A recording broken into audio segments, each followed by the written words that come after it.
transat en course, c'était mon rêve, et je l'ai réalisé avec ce bateau. Je suis une femme, j'ai 2 ans de voile derrière moi. Je ne suis pas née dans ce milieu, mais j'ai osé pousser les portes de la course au large avec une énorme détermination. Avant de pouvoir larguer les amarres en novembre 2011 pour la Transat Jacques Vabre, un projet comme celui-ci demande beaucoup d'énergie, de travail et de rigueur pour préparer le bateau et relever le défi. Je n'ai ni le budget, ni la légitimité pour avoir le bateau le plus performant. Ocean's 11 n'est pas récent, mais il a déjà une dizaine de transats en course à son actif. C'est un bateau idéal pour mon projet. L'un des enjeux majeurs est la préparation du bateau. Gréement, cordage, accastillage, moteur, coque, voile et j'en passe, tout cela me permet de me familiariser avec tous les aspects techniques du bord. En parallèle, je poursuis ma formation de navigatrice. Entraînement physique constant tout au long de l'année, cours de météo, stages de sécurité et évidemment, heureusement, les entraînements sur l'eau.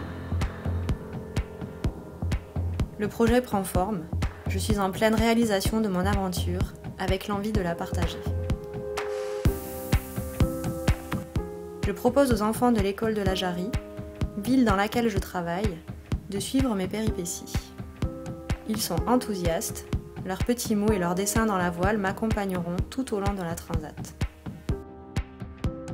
Pour m'inscrire à la Transat Jacques Vabre, je dois me qualifier en double, et je choisis donc de courir la Normandie Channel Race et les Sables Horta.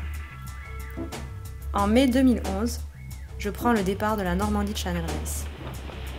C'est ma première course et je me familiarise avec mon bateau.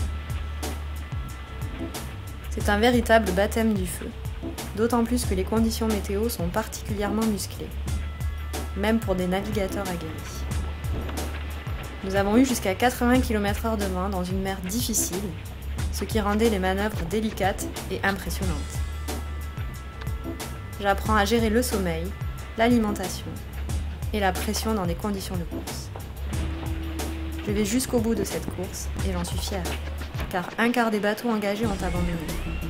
Surtout, j'étais désormais qualifiée pour la Transat Jacques Vabre.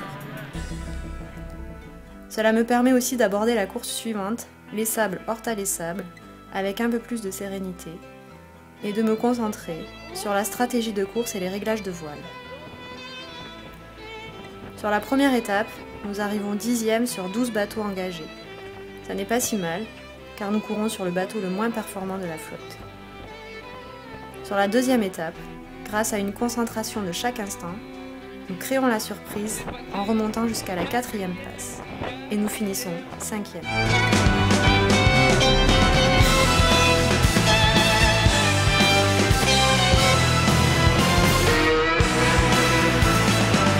Pour moi, c'est déjà presque une victoire, qui couronne des mois d'efforts et me crédibilise dans le milieu exigeant de la course au large. Bravo Stéphanie. Super belle course. Ouais. 5e place. Yes. Bravo. De retour à La Rochelle fin juillet, c'est la course contre la montre qui commence avant le grand départ. Je sors le bateau de l'eau pour les derniers préparatifs. Révision générale, carénage, pour enfin remettre le bateau à l'eau début septembre. Pour cette transat, il portera le nom du principal sponsor qui a décidé de me soutenir, Phoenix Europe Express.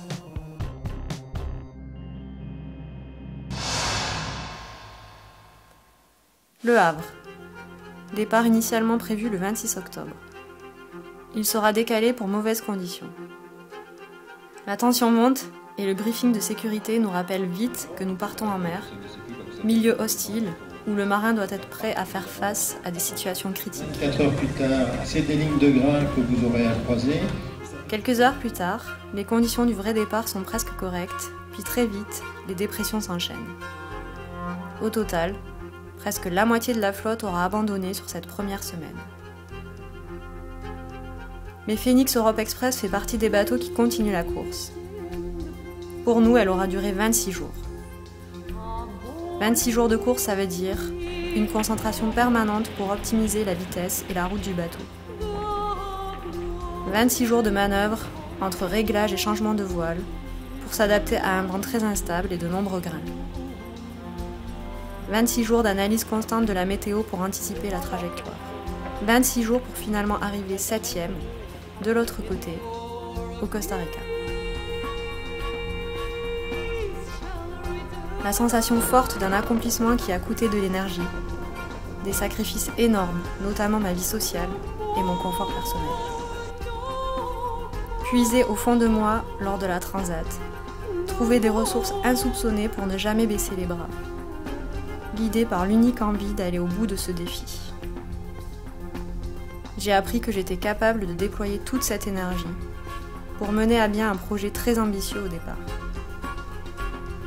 C'est l'aboutissement de plus d'1 an de travail qui me donne aujourd'hui de l'expérience et l'envie de continuer dans la course au large. C'est d'ailleurs le vainqueur de la Transat Jacques Vabre, Yannick Bestaven, qui m'offre la possibilité de partir sur une nouvelle aventure en m'embarquant à son bord pour la saison 2012. J'ai encore beaucoup de choses à apprendre et je suis très heureuse de pouvoir bénéficier de l'expérience de ce marin d'exception, simple, accessible et humain. L'aventure continue en 2012.